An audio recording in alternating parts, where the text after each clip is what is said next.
Girl who leapt through time. ये movie आज मैं आपको एक्सप्लेन करने वाला हूँ।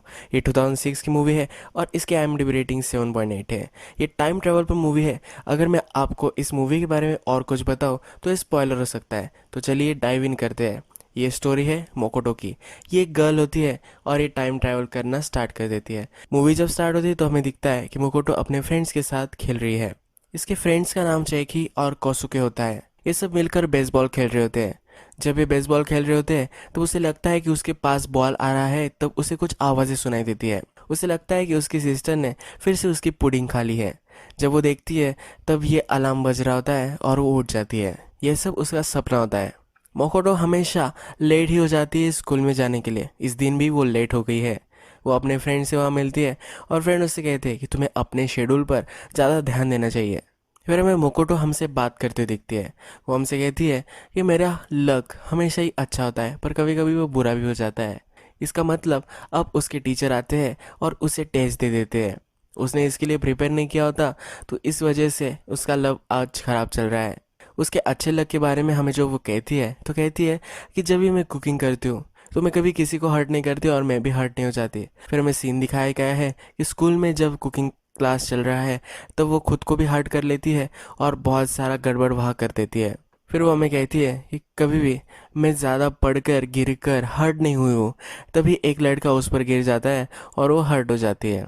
जब वो स्कूल में आती है तब उसने जो पेपर दिया था उसका रिजल्ट आ चुका है। उसे 100 में से सिर्फ 9 अंक आए हैं। तो आज उसका दिन बहुत ही ख़राब चल रहा होता है। उसकी एक फ्रेंड होती है यूरी, और उसके साथ वो बात कर रही होती है। वो उससे पूछ रही होती है कि आगे जाकर तुम क्या लेने वाली हो, आर्ट्स या साइंस।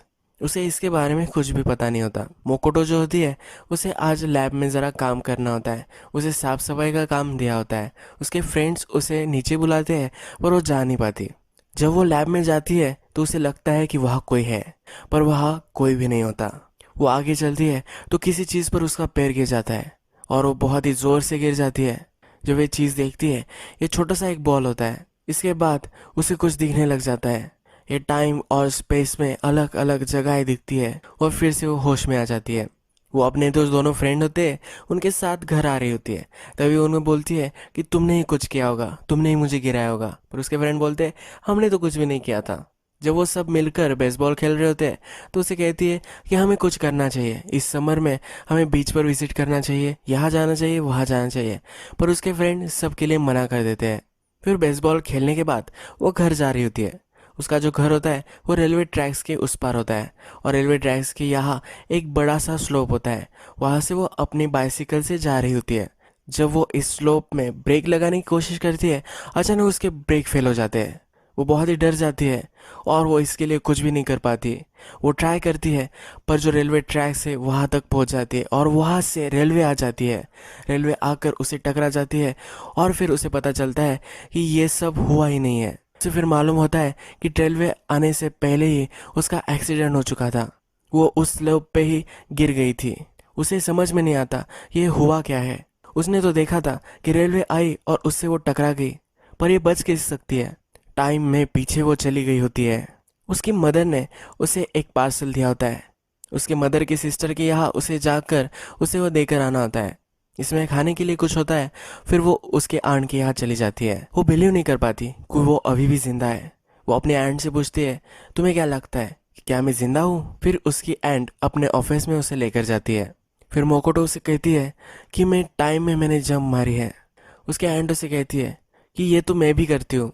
मैं जब संडे में सोई थी मैंने डिसाइड किया था कि आज मैं कुछ भी नहीं करने वाली हूँ। जब मैं उठी तो इवनिंग हो चुकी थी।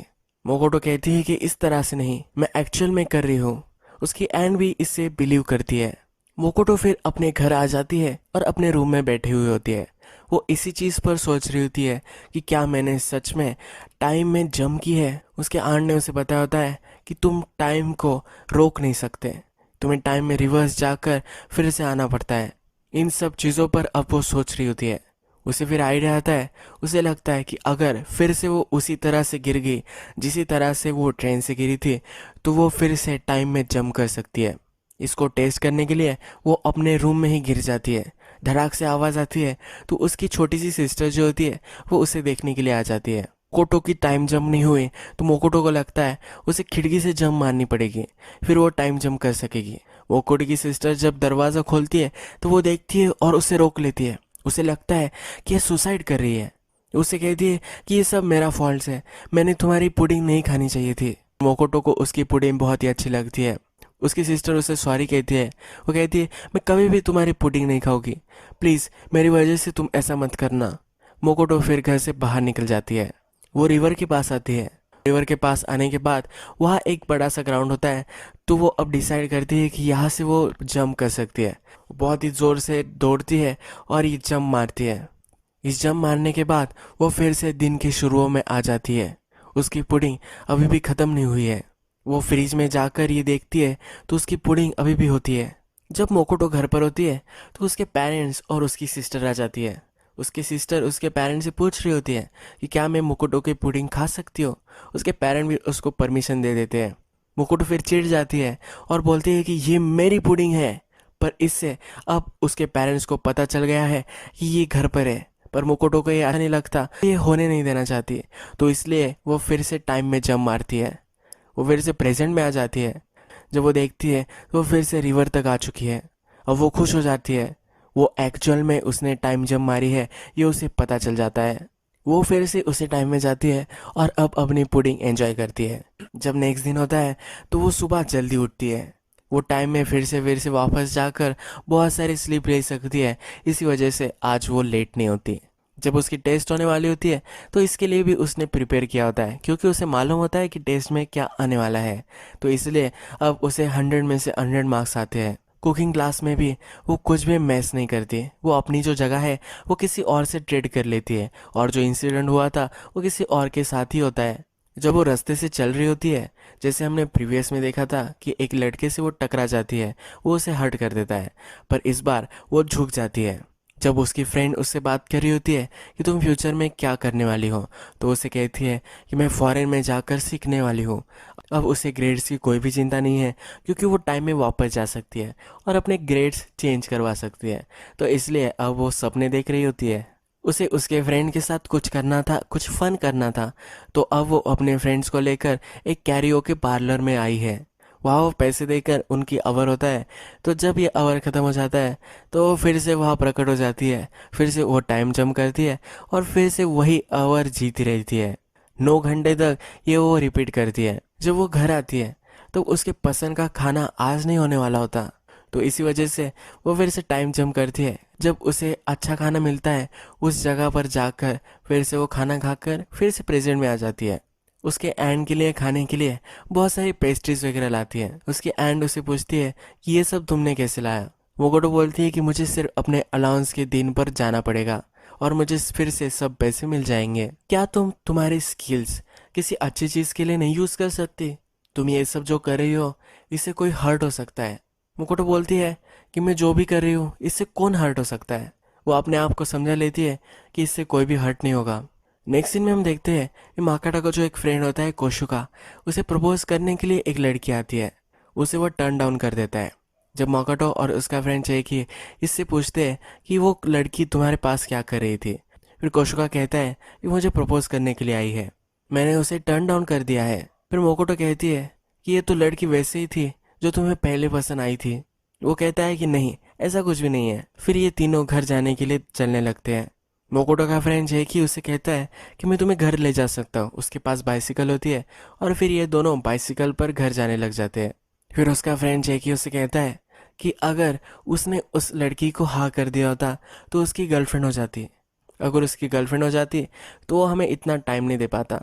तो तुम्हें इसके बारे में क्या लगता है? मोकोटो इस पर उतना सोचती नहीं। फिर जैकी उसे कहता है कि क्या तुम मुझसे डेट करोगी? यह सुनकर मोकोटो बहुत ही ऑकवर्ड फील करती है। उसे इस पल में आना नहीं होता, तो वो साइकिल स्टॉप करने के लिए बोलती है और फिर से टाइम में वापस जाती है। फिर से वही सीन में वो आ जाती है जहाँ वो उसके साथ राइड कर रही होती है। वो सब्जेक्ट चेंज करने की कोशिश करती है, फिर भी उसे बोल ही देता है।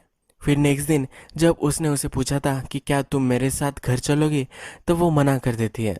अपने एंड के पास वो आई हुई दिखती है। वो कहती है कि वो ऐसे कैसे पूछ सकता है, मैं इमेजिन में नहीं कर सकती कि जैकी मेरा फ्रेंड से ज़्यादा कुछ होगा। फिर वो अपने एंड को ये भी बताती है कि वो टाइम में वापस गई और ये कभी हुआ ही नहीं, ऐसा उसने प्रिटेंड किया है। फिर उसकी एंड कहती है कि ये तो बहुत ही गलत है, उसने इतने करेज से तुम्हें बताने की कोशिश की थी और अब उसे पता भी नहीं है कि तुम्हें ये मालूम है। नेक्स्ट सीन में हम देखते हैं कि मोकोटो का एक क्लासमेट जो होता है उसे कुछ लोग तंग कर रहे होते हैं, उसके वो खींच रहे होते हैं। ये वही लड़का होता है जिसके साथ कुकिंग क्लास में मोकोटो ने अपना प्लेस ट्रेड कर दिया था। तो मोकोटे के साथ पहले जो एक्सीडेंट हुआ था कुकिंग क्लास में, तो वो अब इस बच्चे के साथ हुआ है। ये सब देखकर अब उसे बच्चे चिढ़ाने लगे हैं। मोकोटो अपने फ्रेंड कोसुको के साथ उस बच्चे को बचाने के लिए जाती है। वो मोकोटो को ही ब्लेम कर रहा होता है। वो कहता है अगर तुमने मेरे साथ प्लेसेस ट्रेड नहीं की होती तो ये मेरे साथ होता ही नहीं। वो लड़का मोकोटो को इडियट बोलता है, तो इसलिए कोसुको अपनी चप्पल लेता है और उससे उसे मारता है। अब नेक्स्ट कुछ सीन में हम देखते हैं कि चेकी ने उसे प्रपोज किया था, तो इसलिए अब मोकोटो उससे दूर भाग रही है, उसे पूरा इग्नोर कर रही है। ये जब सब हो रहा होता है तो मोकोटो की जो फ्रेंड होती है उससे चेकी पर क्रश होती है, तो इसलिए वो उसे आस्क आउट कर लेती है। ये दोनों एक गेम के लिए जाने वाले होते हैं, इसमें मोकोटो भी आने वाली होती है पर उसे वो बाईपास कर देते हैं। फिर नेक्स्ट सीन में हम देखते हैं कि जिस बच्चे को वो सब चिढ़ा रहे थे वो अब बहुत ही चिढ़ गया है। वो एक फायर एक्सटिंग्विशर लेकर आता है और इसे उस बच्चों पर लगाता है। सब उससे बहुत ही डर जाते हैं। वहाँ मोकोटो भी आती है, तो मोकोटो को ही वो ब्लेम कर रहा था, इसलिए वो फायर एक्सटिंग्विशर वो उस पर तान देता है। ये फायर एक्सटिंग्विशर फेंकता है, तब चेकी उसे बचा लेता है। चेकी इससे बहुत ही हर्ट हो जाता है, तो इसीलिए फिर से मोकोटो टाइम में वापस जाती है और चेकी को भी बचा लेती है। उस फायर एक्सटिंग्विशर को अलग डायरेक्शन में फेंक देती है, पर जब फेंकती है तब मोकोटो की फ्रेंड को ये लग जाता है। जैसे हमने पहले भी देखा था कि चेकी और उसके फ्रेंड का दोनों का कुछ चल रहा है। अब फ्रेंड उसकी हर्ट हो चुकी है तो डॉक्टर के पास वो होती है, तो चक्की भी उसे मिलने के लिए आता है। जब वे तीनों फ्रेंड बेसबॉल खेल रहे होते हैं तो कोशोको चेकी से पूछता है कि कैसे तुम किसी लड़के को गेम में लेकर जाना चाहते हो। वो कहता है कि वो भी इसमें इंटरेस्टेड है, हम दोनों में बहुत सारा कॉमन है, इसलिए वो उसे लेकर जाना चाहता है। रात होती है तो मोकोटो नहा रही होती है। वो सोचती है कि ऐसे कैसे चेकी कर सकता है, वो तो मुझसे प्यार करता है और मुझसे आस्क आउट कर रहा था, अब वो कैसे उस लड़की के साथ बाहर जा सकता है। वो जब ये सोच रही होती है तब उसके आप में उसे कुछ दिखता है। वहाँ 90 का साइन होता है। उसे समझ में नहीं आता कि ये है क्या, वो फिर इसे इग्नोर कर देती है। अब जैकी मोकोटो के साथ बेसबॉल नहीं खेल रहा, तो वो और कोशोका ये दोनों ही बेसबॉल खेल रहे होते हैं। तो फिर कोशोका से पूछती है कि उस लड़की ने तुम्हें प्रपोज किया था तो तुम उसके साथ क्यों नहीं गए। कोशोका कहता है कि अगर मैं उसके साथ चला जाता तो तुम अकेली रह जाती, वो भी उसको लाइक करता है, ये वो यहाँ कहता है। अब मोकोटो कॉन्फ्लिक्ट में होती है, वो अपने एंड के पास आती है, उसे कहती है कि मेरे साथ ये क्या हो रहा है। फिर उसकी एंड उसे एक सजेस्ट करती है, वो कहती है कि तुम इसे ट्राई कर सकती हो, तुम फिर से वापस टाइम में जा सकती हो और इस सब को फिर से ठीक कर सकती हो। मोकोटो कहती है मैं इस तरह से लोगों की फीलिंग्स के नहीं खेल सकती। उसके एंड उसे कहती है कि तुम लोगों की फीलिंग्स से नहीं खेलोगी, तुम टाइम में जब वापस जाओगी तब सब रिसेट हो जाएगा। फिर भी मोकोटो ये नहीं करना चाहती। ये सब लोग जब बात कर रहे होते हैं तो वो एक म्यूजिक में होती है। उसके एंड उसे एक यूनिक पेंटिंग दिखाती है। उसके एंड उसे कहती है कि जब भी मैं इस पेंटिंग को देखती हूँ तो मुझे बहुत ही काम महसूस होता है। नेक्स्ट सीन में हम देखते हैं तो मोकोटो उसके करियर काउंसलर के पास आई हुई होती है। उसके लाइफ में जो भी सब चल रहा है तो इसलिए वो कॉन्सेंट्रेट नहीं कर पाती। जब वो वहाँ जाकर नीचे उतर रही होती है तो वो फिर से अपने हाथ को देखती है। वहाँ का जो 90 बना हुआ होता है वो अब 50 हो चुका होता है। वो परेशान हो जाती है। वो कहती है कि पिछले बार मैंने जब देखा था तो ये तो 90 था, ये कैसे 50 हो सकता है। उसे फिर कुछ लड़कियां आकर घेर लेती है। वो उससे पूछती है कि क्या तुम कोशोको का डेट कर रही हो। फिर जब मोकोटा उससे पूछती है कि तुम ये सब क्यों पूछ रही हो, तब उसमें से एक जो लड़की होती है वो स्टोरी सुनाती है। वो कहती है कि मेरे ग्रैंड मदर एल्डरली हाउस में जब थी तो एक लड़का उसे मदद करता था, वो बहुत ही अच्छा था और इसी से उसे प्यार में ये पड़ गई। जब ये स्कूल में आई तब उसे पता चला कि ये कैशो का ही है। हर रोज़ उसे वो देखती थी तो उसे ज़्यादा ही उससे प्यार हो गया है, तो इसी के लिए वो उसे पूछ रही है। फिर मोकोटो से कहती है कि जो सब तुम्हारी फीलिंग्स है इसके लिए मैं कुछ करूँगी, मैं इसको सही कर दूँगी। फिर से वो टाइम में वापस जाती है। जब ये लड़की उसे आस्क आउट करती है उसी टाइम में वापस आ जाती है। वो कोशोको से कहती है कि इसकी ग्रैंड मदर को तुमने हेल्प किया था, ये उन लड़कियों ने अभी तक उससे नहीं पूछा है, तो इससे वो फ्रीक आउट कर जाती है। तो वो फिर से टाइम में वापस जाती है। इस बार फिर से वो गड़बड़ कर देती है। वो कहती है कि ये तुमसे प्यार करती है। इस बार भी ये सही नहीं कर पाती है। नेक्स्ट टाइम जब वो पास में जाती है तो मूवी जहाँ से स्टार्ट हुई थी, जिस डे से स्टार्ट हुई थी, जिस डे में वो लेट हो चुकी थी, उस डे में वो वापस आ जाती है। वहाँ जाकर जिस लड़के ने उसे हर्ट कर दिया था उसके सामने वो कोशोको को डाल देती है। वहाँ उस लड़की को भी उसने बैठा हुआ होता है। तो इस वजह से उस लड़की और कोशोका में लव स्टोरी स्टार्ट हो जाती है। उस लड़की के पेरेंट्स ट्रेन हो चुके होते हैं तो उसकी केयर करने के लिए कोशोको दिन भर उसके साथ रहता है। उसके फादर डॉक्टर होते हैं तो उसकी मलहम पट्टी करने वाने के लिए वो उनके पास वो उसे लेकर जाने वाला होता है। मोकोटो को अब लगता है कि जब वो लैब में थी तो वहाँ कोई था, तो उससे उसे ढूंढना चाहिए। तो वो लैब में आती है और वहाँ छिपी हुई होती है। वहाँ दरवाज़ा खुलता है पर वहाँ उसकी फ्रेंड ही होती है। वो उससे पूछती है कि क्या तुमने यहाँ किसी और को देखा?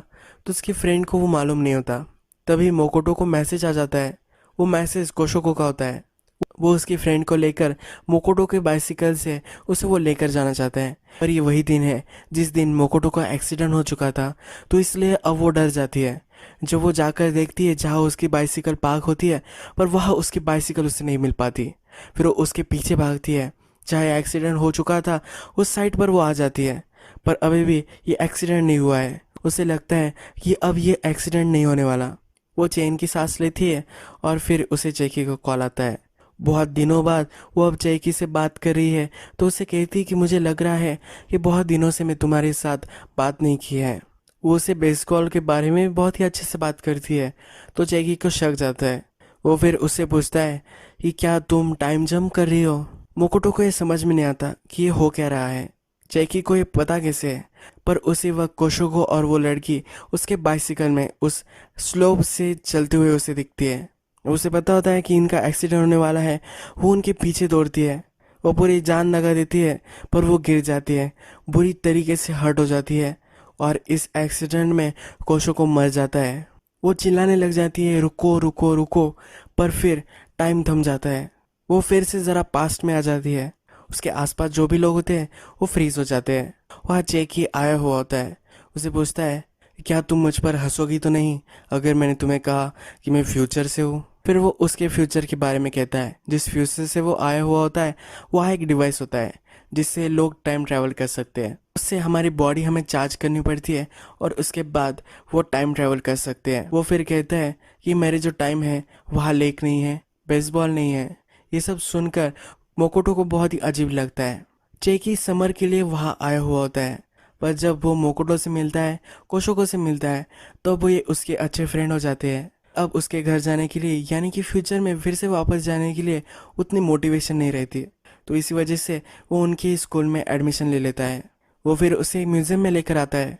वो उसे कहता है कि यहाँ एक पेंटिंग हुआ करती थी कि मेरी फ्यूचर में ये पेंटिंग थी, पर ये तहस नहस हो चुकी थी। तो इस पेंटिंग को फिर से एक बार देखने के लिए मैं इस टाइम में आया था। ये जो म्यूजियम था, इसी म्यूजियम में मुझे वो दिखने वाली थी, पर अभी तक ये रिस्टोर नहीं हुई है। मोकोटो की सिस्टर इस पर काम कर रही होती है, पर अभी तक ये ख़त्म नहीं होता। जैकी फिर उसे कहता है कि पास्ट में टाइम ट्रैवल के बारे में किसी को भी नहीं बता सकता। वो उसे छोड़कर हमेशा के लिए जाने वाला होता है। मोकोटो से कहती है कि जो तुम्हें पेंटिंग देखनी थी वो अभी रिस्टोर हो रही है, थोड़े दिन बाद तुम उसे देख सकती हो। पर जैकी को अब यहाँ नहीं रुकना होता। वो फिर वहाँ से चला जाता है। जैकी चला गया है तो सब लोग उसके बारे में बात कर रहे होते हैं, सब स्टोरीज बना रहे होते हैं कि वो कहाँ गया है। कोशोको से कहता है कि मुझे उसने नहीं बताया तो ठीक है, पर तुम्हें भी ना बताए हुए तो चला गया, ये तो नहीं पॉसिबल हो सकता। वो तुमको बहुत ही लाइक करता था। फिर मोकोटो से कहती है कि ये तुम्हें कैसे पता है? कोशोको से कहता है कि ये सबको पता है, ये तो ऑब्वियस ही था। मोकोटो फिर वहाँ से चली जाती है और अपने एंड के पास आ जाती है। मोकोटो अपनी फ्रस्ट्रेशन अपने एंड को बताती है, तो उसके एंड उसे कहती है कि मैं भी एक लड़के से प्यार करती थी। जब हम छोटे थे तब से हम एक दूसरे से प्यार करते थे। जब हम बड़े हुए तो हम अलग अलग रास्ते पर चले गए, पर उसने मुझे बता कर गया था कि वो फिर से आएगा। बहुत सारा टाइम गुजर गया है, फिर मैं उसकी वेट कर रही हूँ। पर वो फिर मोकोटो को कहती है कि तुम मेरे जैसी नहीं हो, तुम्हें अगर जैकी को पाना है तो तुम किसी भी तरह से उसे पा सकती हो, तुम टाइम के लिए नहीं रुकती। फिर मोकोटो घर पर आ जाती है। फिर वो देखती है कि उसके पास और एक चांस होता है, वो फिर से पास में जा सकती है। हमने देखा था कि जैकी ने एक्सीडेंट होने से रोक लिया है। मोकोटो ने उस एक्सीडेंट को रोकने के लिए ही उसका लास्ट चांस यूज़ किया था, तो अब उसने ये यूज़ नहीं किया है, तो उसके पास पास्ट में जाने के लिए या फ्यूचर में जाने के लिए और एक चांस है। ये देखकर वो बहुत ही खुश हो जाती है। जो फर्स्ट डे होता है, जब उसे पता चलता है कि वो टाइम ट्रैवल कर सकती है, उसी दिन में वो वापस आ जाती है। वो जब लैब में होते हैं तो वो उसके फ्रेंड के साथ होती है। उसकी फ्रेंड उसके साथ चेकी के बारे में बात कर रही होती है। मोकोटो से कहती है कि मैं उसे लाइक करती हूँ। उसकी फ्रेंड भी बोलती है कि ये भी ठीक है, वो भी इससे डील कर लेती है। जब वो अपने फ्रेंड कोशुको से मिलती है तो वहाँ वो सब लड़कियाँ होती है जो उसे अप्रोच करने वाली होती है। फिर मोकोटो उसे कहती है कि उन लड़कियों को जाकर तुम इनवाइट कर लो, उनके साथ भी मुझे आज बेसबॉल खेलना है। इससे कोशुको और वो लड़की ये दोनों बात कर सकेंगे और इनमें कुछ हो सकेगा, इसलिए मोकोटो ये करती है। मोकोटो उसे ये भी पता कर जाती है कि अगर तुमने मुझसे फिर से मेरी बाइसिकल ली तो मैं बहुत सारे पैसे मुझे देने पड़ेंगे, यानी कि वो एक्सीडेंट को भी टाल देती है। फिर वो चेकी के पास जाती है। वो उसे जाकर उसका वो छोटा सा डिवाइस दिखाती है। चेकी कहता है कि मैंने तो तुम्हें ये कभी भी नहीं दिखाया। फिर मोकोटो कहती है कि तुमने मुझे सब कुछ बता दिया है। चेकी कहता है कि मैं बहुत ही इडियट हूँ, मुझे तुम्हें ये कुछ भी नहीं बताना चाहिए था। वो उससे पूछता है कि क्या तुम अभी भी लीव कर सकती हो। मोकोटो कहती है कि नहीं, मैंने ये लास्ट टाइम यूज़ कर लिया है। फिर वे दोनों मोकोटो और चेकी लेक के पास बैठे हुए होते हैं। फिर मोकोटो चेकी को कहती है जिस पेंटिंग के लिए तुम आए थे उसे मैं प्रिजर्व करने का पूरी कोशिश करूँगी। जब तुम फिर से वापस फ्यूचर में जाओगे तो तुम्हें वो पेंटिंग 100% मिलेगी। चेकी भी इसके लिए उसे थैंक यू कहता है। फिर चेकी उसे कहता है कि जब मैं यहाँ आया था तब मैं वापस जाने वाला था, पर जब मैं तुम लोगों से मिला तो मेरी तुमसे बहुत ही अच्छी फ्रेंडशिप हो गई, इसलिए मैं रुक गया। मोकोटो कहती है कि इस वजह से तुम नहीं रुके थे। चेकी उसे पूछता है कि मैंने तुम्हें क्या बताया है, पर वो उससे कुछ भी नहीं बोलती। अब चेकी वापस जाने वाला होता है तो वो जाते जाते उससे कहता है कि मुझे तुमसे कुछ बताना है। वो उसे कहता है कि तुम चलते चलते बहुत ही गिरती हो, तब तुम्हें ऐसा नहीं करना है, तुम्हें अपना ख्याल रखना है। मोकोटो डिस्टर्ब हो जाती है कि उसने मुझे ये क्या कहा, वो जो कहने वाला था उसने मुझे वो नहीं कहा। उस पर चिढ़ जाती है और जाने के लिए बोलती है। थोड़े टाइम में फिर से चेकी उसके पास वापस आता है। वो उसे हक करता है और कहता है कि फ्यूचर में तुम्हारे लिए मैं वेट करूँगा। फिर नेक्स्ट सीन में हम देखते हैं कि मोकोटो कोशुका और जो सब लड़कियां थी वो उसके साथ खेल रही है। कोशुको मोकोटो से कहता है कि कैसे वो जा सकता है। मोकोटो कहती है कि उसे कुछ मिल गया होगा, इसीलिए वो उसे परस्यू कर रहा है। फिर मोकोटो कहती है कि मेरा भी एक प्लान है। कोशुको से पूछता है कि ये क्या है, तो उसे कहती है कि ये सीक्रेट है। जब मोकोटो ये बोलती है तो वो स्काई के पास देख रही होती है। वो चेकी से फिर से मिलना चाहती है, फिर उसे उसके लिए कुछ करना होता है। इसी का ये प्लान होता है जिसे हमने पहले देखा था। उसकी एंड उसे कहती है कि तुम रुकने वाली लड़कियों से में से नहीं हो, तुम्हें जो भी चाहिए वो तुम पा लेती हो। अब उसने डिसाइड किया है कि वो टाइम ट्रैवल करेगी और फिर से चेकी से मिलेगी। ये कैसे भी वो कर सकती है। इस एंडिंग को आप किस भी तरीके से सोच सकते हो। आप सोच सकते हो कि वो वेट करने वाली है या टाइम मशीन डेवलप करने वाली है। इसे बहुत सारी एंडिंग डेवलप करने के लिए डायरेक्टर ने आपको यहाँ छोड़ा है। एनीवे, मुझे टाइम ट्रैवल वाली थ्योरी बहुत ही अच्छी लगती है। तो यही ये मूवी ख़त्म हो जाती है और एक मूवी के साथ या सीरीज़ के साथ हम फिर से मिलेंगे। तब तक अगर आपको ये वीडियो अच्छा लगा होगा प्लीज़ इसे लाइक कर दीजिएगा। अगर आपको और भी ऐसे कुछ देखना है तो प्लीज़ सब्सक्राइब कर दीजिए और बेल नोटिफिकेशन आइकॉन दबा दीजिए, यानी कि आप सब मेरी वीडियोस देख सकें। Thank you guys.